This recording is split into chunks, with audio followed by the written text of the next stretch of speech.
Die boodskap, Numeri hoofstuk 24. Teen hierdie tyd het Biliam besef dat die Here die Israeliete wil seën met sy goedheid. Daarom het hy nie soos die vorige kere eenkant toe gegaan om te hoor of die Here iets anders wil sê nie. Al wat hy gedoen het was om te draai en na die woestyn se kant toe te kyk. Toe hy die Israeliete se kamp so voor hom sien, met al die stamme so bymekaar, het God se gees oor hom gekom en hy die volgende gesê: Hierdie is wat Biliam die seun van Beor gesien het, nadat die Here sy oë oopgemaak het. Dit is hy wat die Almagtige in 'n visioen sien, met sy oë waawyd oop en wat voor hom in gebed neerval. Hierdie is sy woorde: Hoe mooi lyk julle tente Jakob en hoe pragtig is julle kampplek Israel. Dit lyk soos laningspalmbome, soos 'n tuin langs 'n rivier, soos rye alwyne wat deur die Here geplant is, of sederbome wat by waterryke plekke groei. Hulle het reën en oorvloed, daar's oorgenoeg water vir gesaaides. Hulle koning is belangriker as Agag, en sy koninkryk sal oral bekend wees. God het hulle uit Egipte uit laat trek en hy veg vir hulle met sy reuse krag wat geen gelyke het nie. Die Israeliete vee hulle vyande voor hulle weg en breek hulle bene en hulle pyle in stukkies. Israel is soos 'n leeu wat gaan lê het om te rus. Wie waag dit om so 'n leeu op te jaag? Gelukkig is elkeen wat jou seën, o Israel, en vervloek is elkeen wat jou vervloek. Die Here sal hulle straf. Teen die tyd was Balak al woedend vir Biliam. Hy het sy vuiste in die lug voor hom geswaai en gesê: Wat dink jy doen jy?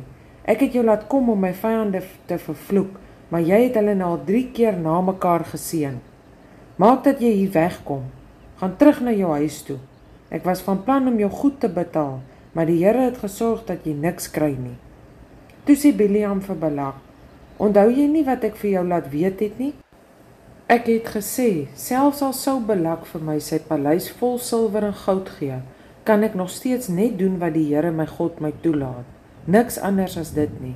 Ek gaan nou terug na my eie mense toe, maar net voordat ek gaan, laat ek net eers vir jou vertel wat die Israeliete met jou volk gaan doen.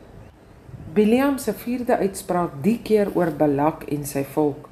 Hierdie is wat Biliam, die seun van Beor, gesien het nadat die Here sy oë oopgemaak het.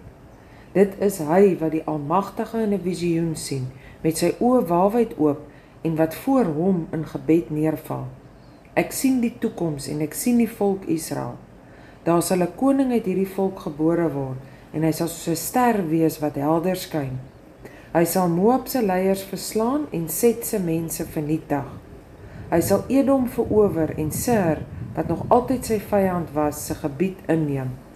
Hy sal Israel op 'n triomftog lei. Die regeerder kom uit Jakob. Hy sal die mense uit die stede wat oorgebly het doodmaak. Biliam het ook 'n woord vir die Amalekiete gehad. Amalek was die magtigste nasie van almal, maar sy vernietiging is voor die deur.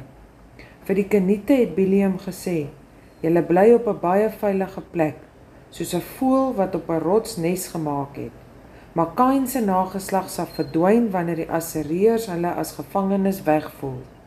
Hierdie was Biliam se laaste uitspraak. Wie kan bly lewe as God dit nie wil hê nie? Daar kom skepe van Siprus af.